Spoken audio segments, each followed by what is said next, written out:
Hello, and welcome to the Producers Guild conversation with the creative team behind The Handmaid's Tale. We'd like to thank our friends at Hulu and Strategy PR for making this event possible. It is my pleasure to introduce our moderator today, O.T. Fagbenle. O.T. is a true multi-hyphenate who is best recognized for his series regular role on the award-winning series The Handmaid's Tale. He can next be seen starring in Marvel's Black Widow opposite Scarlett Johansson. He made history in 2020 by becoming the first person to create, write, direct, compose, executive produce, and star in the pilot of a television series broadcast on a major network with his original TV comedy series, Max. It was recently announced that O.T. will star as Barack Obama in Showtime's highly anticipated anthology series, The First Lady, opposite Viola Davis, Gillian Anderson, and Michelle Pfeiffer. Welcome, O.T. Welcome, panelists. And O.T., please take it away. Hello. Thank you very much, Kyle. Hello, everybody. I'm, like I said, O.T. Fagbenle, and really excited to sit down with some of the creative geniuses behind The Handmaid's Tale. It's been one of the greatest honors of my life to work alongside these guys. So, by the way, my friends here, I encourage you to jump in on everyone else's questions and have a conversation. I wanted to start with Joe Fiennes, our beloved actor, hated character. We lost him, and I just wondered if you guys wanted to talk a little bit about what he meant to the show. I don't know, anecdotes you remember from his time on the show, anything at all you've got about our beloved Joe. Well, I mean, I think to the people watching, I don't know that everybody knows the distance between Joe and Fred. Fred is horrendous and Joe is lovely. And so, we do kind of run a show where we're always trying to figure out which of the actors are furthest away from their character. But certainly, Joe is very far away from Fred. And I think there was a level of exhaustion of, it took something out of him. He's a kind man, and it took something out of him to play such a cruel character. So in some ways, the press I've seen of him after that he had such an astonishing season and such a astonishing ending. It seems like a weight has been lifted off his shoulders, and his beard was gone before he got on the plane. So I think in some ways he left Fred behind as quickly as he could. Yeah, and he being there when we were shooting 10 and being there in the woods when we were shooting the salvaging itself, he, just as he does everything, but he really did put like 110% into his final moments in this sort of very passionate, enthusiastic, and caring way. He's always been a very thoughtful actor. As anyone knows who's worked with him, he's very thoughtful about every line, but he really he embraced it in this way that was so cool and inspiring. And even in the fact that he just ran and he had a stunt double, but he did so much of it himself. There's a shot in episode 10 where he slips and falls as he's coming around the corner, and that was him, not a stunt double. The woman behind playing June is a stunt double, because I was like, I'm out there. I'll be over there. I've done plenty of running in this show, but he just it was so inspiring and fun, and working with him as an actor and then as a director was just, I'm gonna miss him. But I think we all send him off with love. We're eternally grateful because he was our big bad. We needed, in order to tell this story, we needed the personification of Gilead, and those shoulders embodied it. And we had conversations starting in year 2. Should Fred be dead? Was that appropriate? And I think it's a tribute to Joe that we held on to him because we simply couldn't let go for what he brought to our story and brought to our world. So we'll always be eternally grateful for that presence. Yeah. Warren, if I keep with you for a little bit, obviously we're doing this for the Producers Guild. So everybody in the Producers Guild knows who you are. But for those who are watching on YouTube or whatever, and they don't know that you've got 127 Emmy Awards nominated and won from your multiple things, and that you've got your hands in everything from Fresh Prince to Friends, and you've got a New York Times bestselling. I mean, I could go on and on. What is it? Because as like a punter, I don't really understand what an executive producer does. Can you explain, like, what do you do on Handmaids? What is your contribution? I think first and foremost, recognize that Bruce Miller had a vision for how to take Margaret Atwood's book and bring it to life.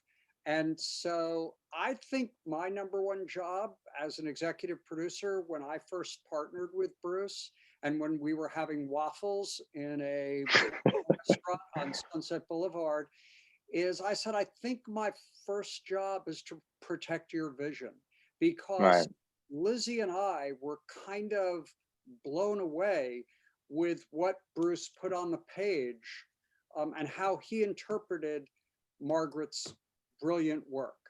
And so then it becomes about putting a band together, right? Hundreds and hundreds of people who all need to make music together.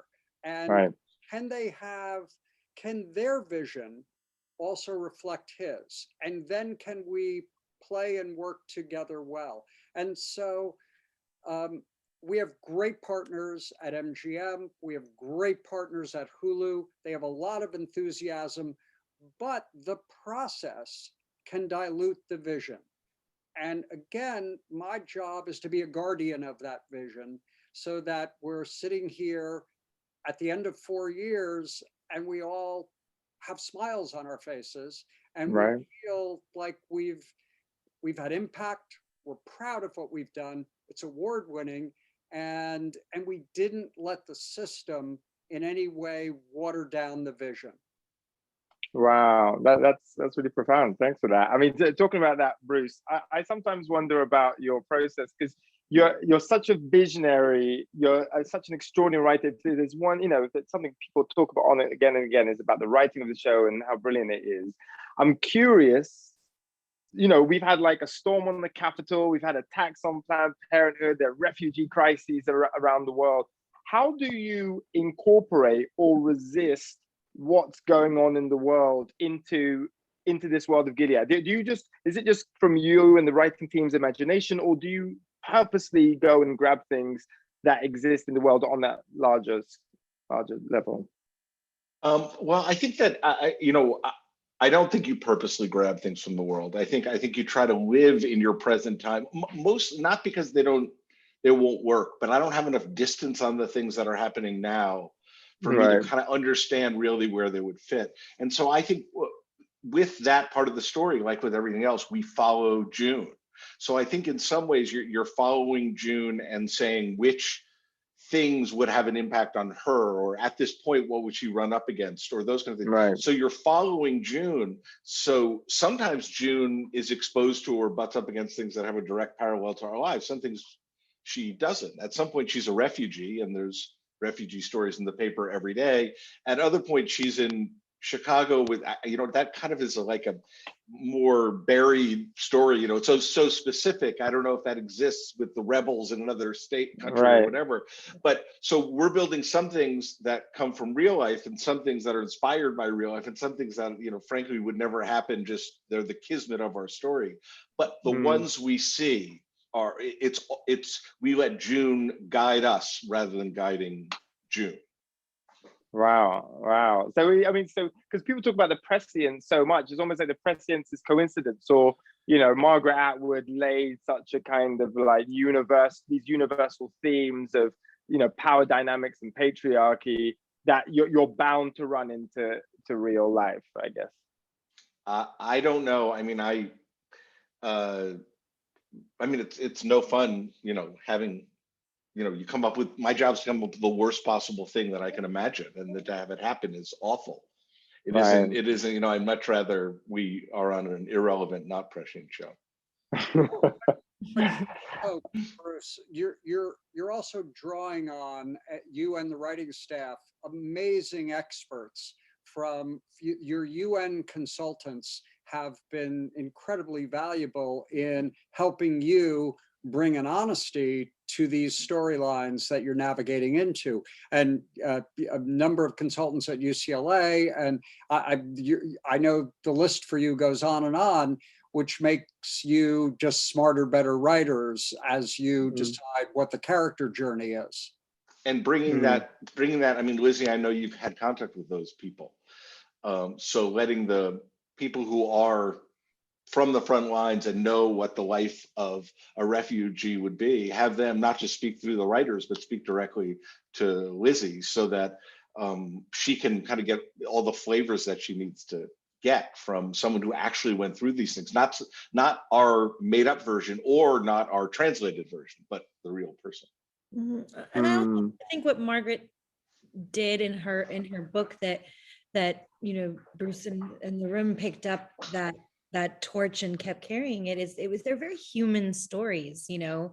They're about families and parents and friends and husbands and wives, and I think that you know, it is prescient in a lot of ways, but it's prescient in a way that humans act like humans, and they keep acting like humans over hundreds of thousands of years. You know, and I think that is kind of why we sort of keep ending up in this situation where we do something on the show, and then by the time the show airs, something happens in the world that mirrors it. It's where this room has a very, very good ability to follow human nature pretty closely.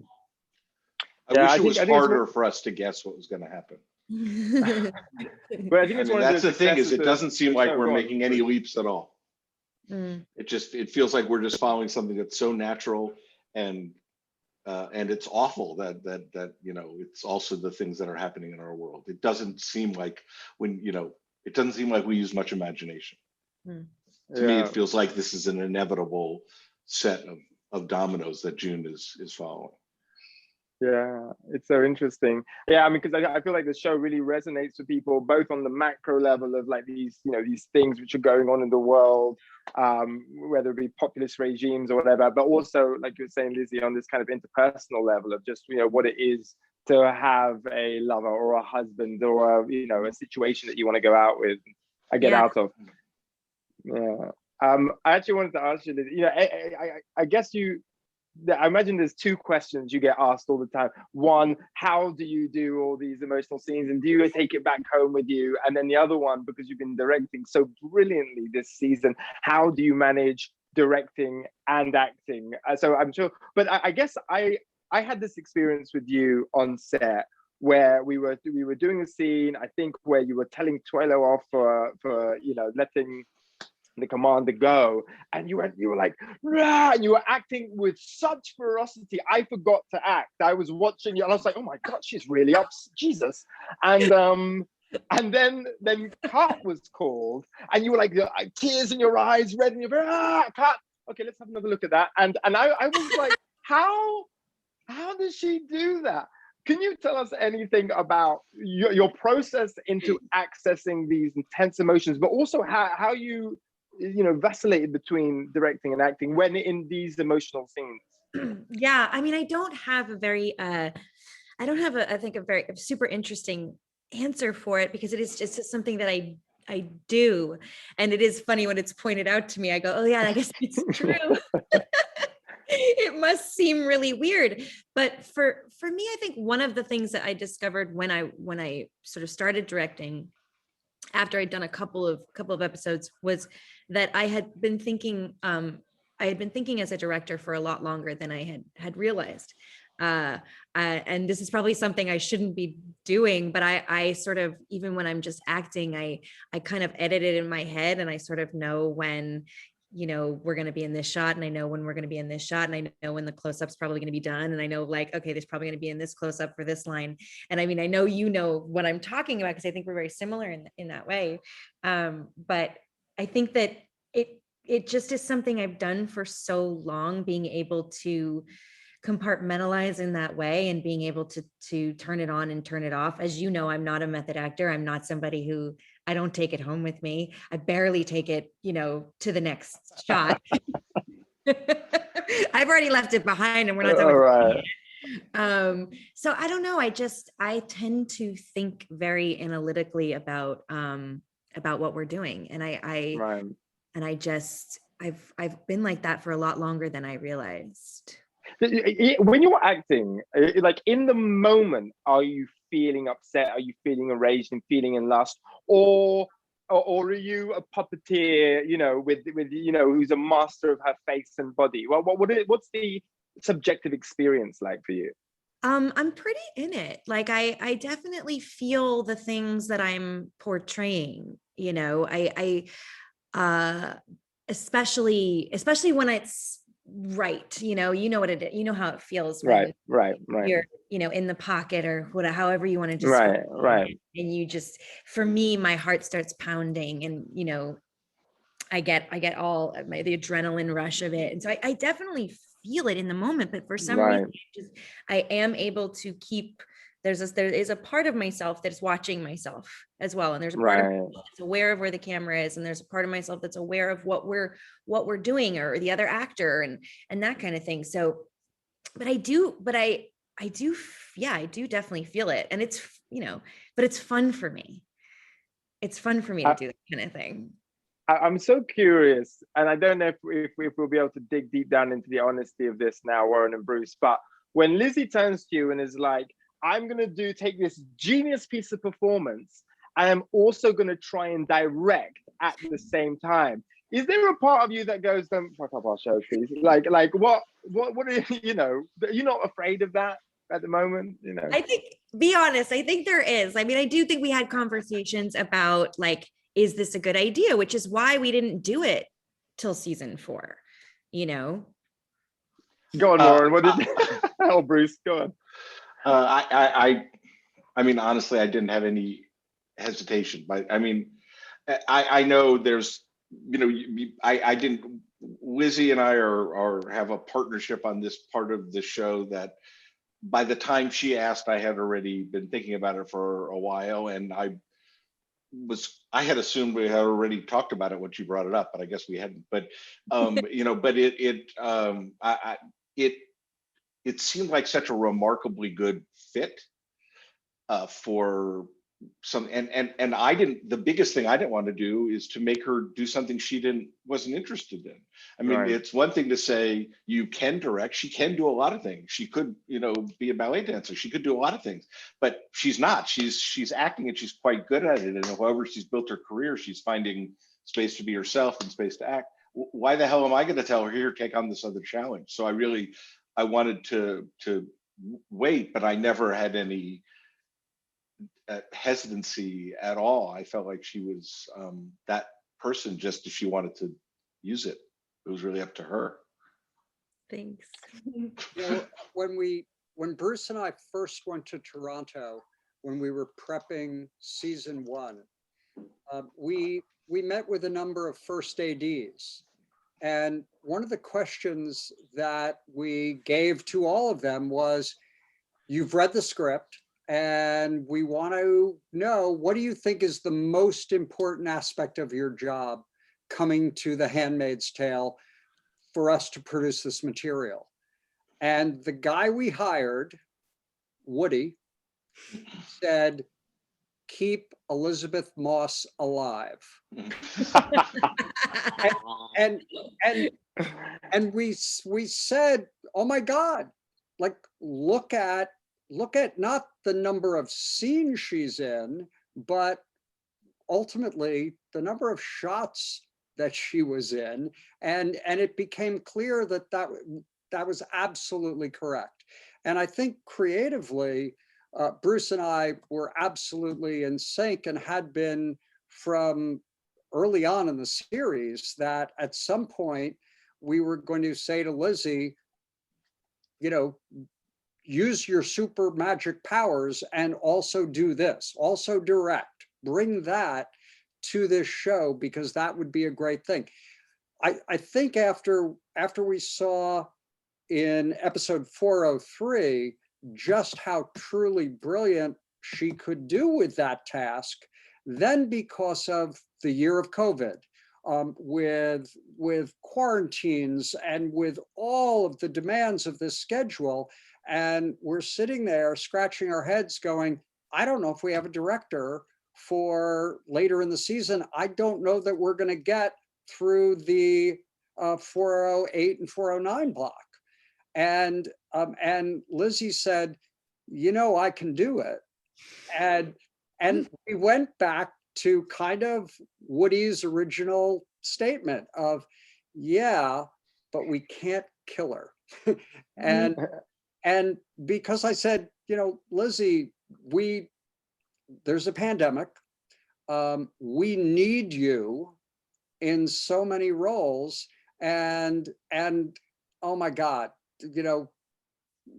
we can't burn you out. We can't. And ultimately, what Lizzie explained was, most of the hours in the day, I'm focused on this show. So I really can, I can do this. And I'm here to tell you, you're not going to kill me. The COVID protocols are really good. I'm on it. And I want to take this on. And it was the best decision we ever possibly made.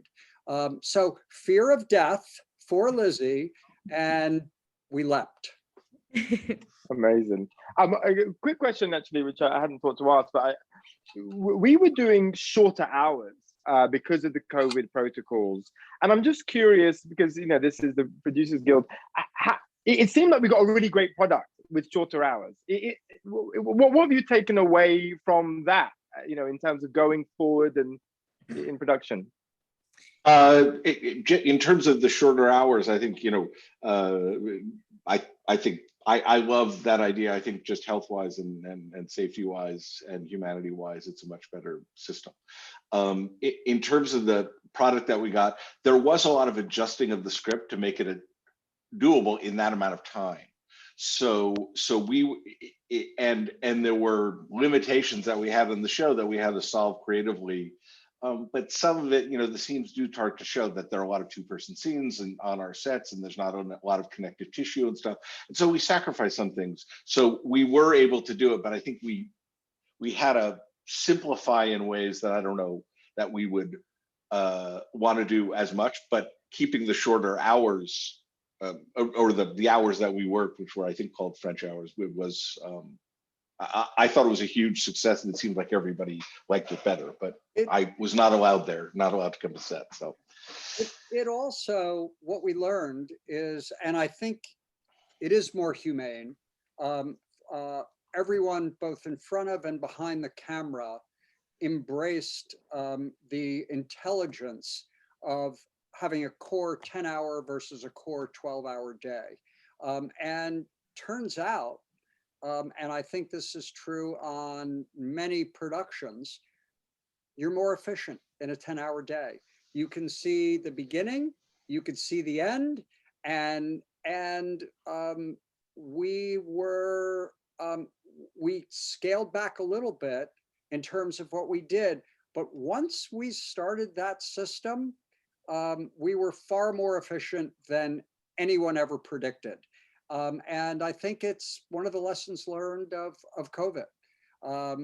We don't all have to do 18-hour days because there are so many departments that are in extended hours for the prep of the day, wrap out the day. It's insane. It's a healthier, better environment, and go figure, we're more efficient. Yeah, I totally agree. Yeah, you've done such an amazing job at getting these writers, the writing team. I had the privilege of visiting the writers' room once, and you got these incredible female writers to build out the world and to share their experiences. A lot of the conversations going on today is about diversity, especially behind the camera. And access, especially above the line, writers, directors, producers, executives. I'm curious what your guys' perspective on that is, what you guys have tried, what you guys want to try in the future, in terms of accessibility to the above the line.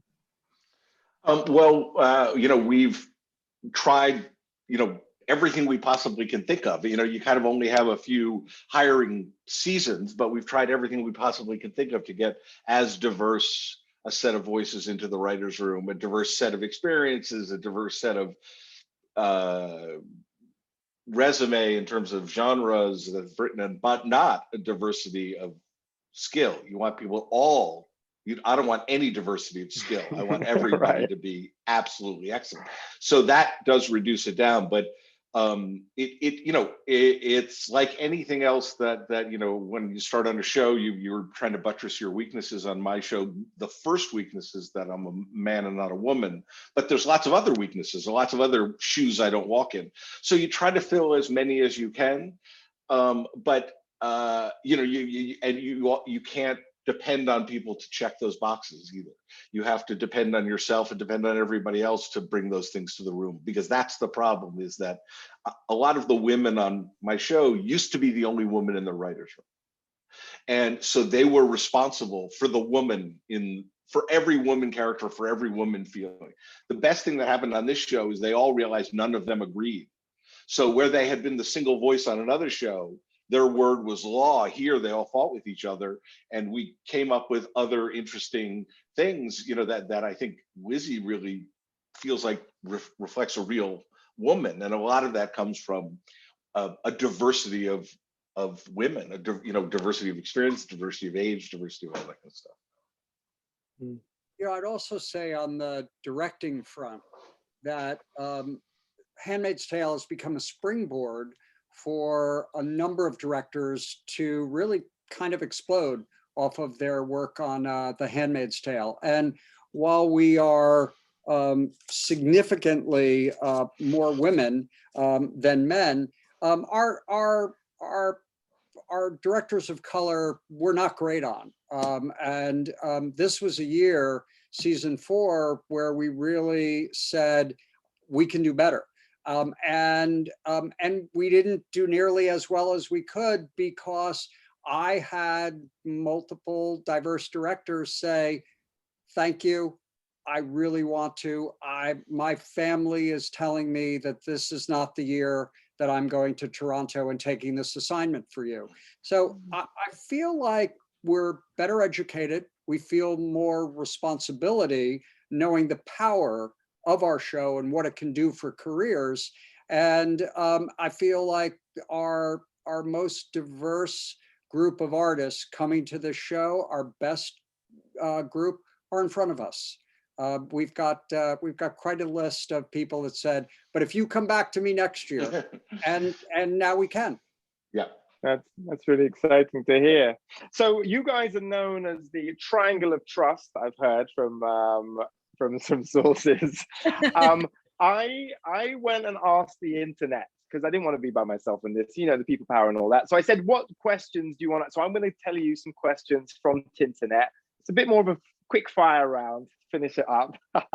So International Travelista, that was her name on the internet, asks, now we know that the commander can have babies, does that change the storyline about her biological father? Bruce, you and I haven't talked about this yet, but have you heard this this idea? Which idea? That Fred's Nicole's biological dad? Yes. We won't talk about it here, but Lizzie and I, and we'll all talk about it privately, but I have opinions, which I will not air here, but I have strong. You give us something. Give us a little. No, we haven't talked about it. So no, we literally have not talked about it. We're at the Producers Guild. The first lesson is that we all talk about things privately before we talk about them in front of the Producers Guild. All right. Okay. Well, I mean, but I'm still going to ask the tough questions, because next up is Fit Mum Lisa, her name, and she asks. Don't back off, OT. Stay the course. No, I'm staying. You can't take me. When does this is less hard? But when does filming season 5 start, and when will it come out? People want to know. Can we go back to the baby question? Let me tell you, the writers' room is starting in a week or two. But honestly, a lot of the cast, as you guys know, had projects that were unmoored because of COVID for a million reasons. So even though our actors are extraordinarily flexible to fit in the work on our show. OT being a great example, Lizzie as well. Everybody has things they do. We want to encourage people to do things outside of the show. That's their work and their art, and they bring good stuff back. So, but people had lined up all these jobs, and now a lot of those jobs moved to after. So we're going to have to see how all that shakes out. We want people to be able to fulfill the obligations they had to other projects, but we want to fulfill the obligation we have to the audience. So we're starting writing as quickly as we can while we still figure all that stuff out. I will say that I got on the phone about a week ago, and we were talking about something else, but we ended up starting to talk about season 5 and talk just really, really broad strokes. And he was sharing some thoughts with me, very broad, but character thoughts as well. And it was it was very, very, very exciting, and it got me really inspired. And you know, I think we're going to be going in a really great direction. We've had this conversation every year at different times, where it's kind of just the first time I float a few things past her and the first time she does. And it's absolutely always my favorite thing. And it's almost always like a 5-minute part of another conversation, not something. It's amazing. It's usually just me going, "Ooh, that's so sweet." I love that, like a fan, you know. I'm it's like, a total, God, that's amazing. All right, and it's totally me going, and then this happened, and then yeah. All right, now I know we're running out of time, so I want to try and get in a few more. I've got to give the people what they want. People, you understand that? So here is Caitlin Sachs. I want to say, so I forgot your name wrong. Okay, she wants to know, and this question came up a number of times. Who is Nick married to, and are they in an unconsensual relationship? I would like to know as well. Are they in an non-consensual relationship? Right, as in all the, are the marriages, are they doing the ritual in the marriage? I would assume, I would assume that any marriage in Gilead is, and especially from what we've seen, is a non-consensual, situation. So, but we haven't seen his wife yet. But he, one of the great things in the book that I was in the pilot, which I love because everybody talks about it still. June says in her voiceover that Nick is low status. She goes, he hasn't even been issued a wife. The expression "issued a wife" has people understand that Nick has a wife, but he didn't fall in love and propose to somebody. He was issued another wife. And so that situation, I think, is inherently, non-consensual for everybody involved. So, another awful situation. Here's another one that people were furious about. Why does no one call, this is from Emily R. Why does no one call the baby girl Holly? Because Serena asked me to call her Nicole. Wow, there you got it. You got your answer. I thought about it because I agree. I feel very passionate about the name Holly, and I think me too. I would love to call her Holly, but there's something very moving to me about the fact that Serena said that to me, and despite everything her and I have been through, I do that for her. I like that. Yeah, they've got it. They've got their answer. Okay, this is the last question. It's a bit more of a fun one. If you had to throw someone, you will cast someone in the show, but I mean someone from real life. Like if there was a real life celebrity who survived Gilead and then turned up in Canada, for example, but a real life person, I'll need an answer from all three of you. Who would that person be? Kim Kardashian. Lizzie? How can I follow that? Go on, you just have to go for it. I can follow that. That's it. That's like Kim Kardashian. I think we're all go with Kim. No. We need one from you, Lisa. Okay, go on, Warren. Who would you have? You got to Kim Kardashian. I'm following the leader. Bruce. All right, there we have it. Kim, this is your call. Get in contact with who. Listen, everybody, thanks so much, guys, for your amazing answers, for your time, for your brilliance, for a wonderful season. Thanks, everyone, for joining us. This is me signing out. We love you, OT. Thank you. Thank you. Love you back. Bruce. All right. Thank you. Yeah, it was fun. Take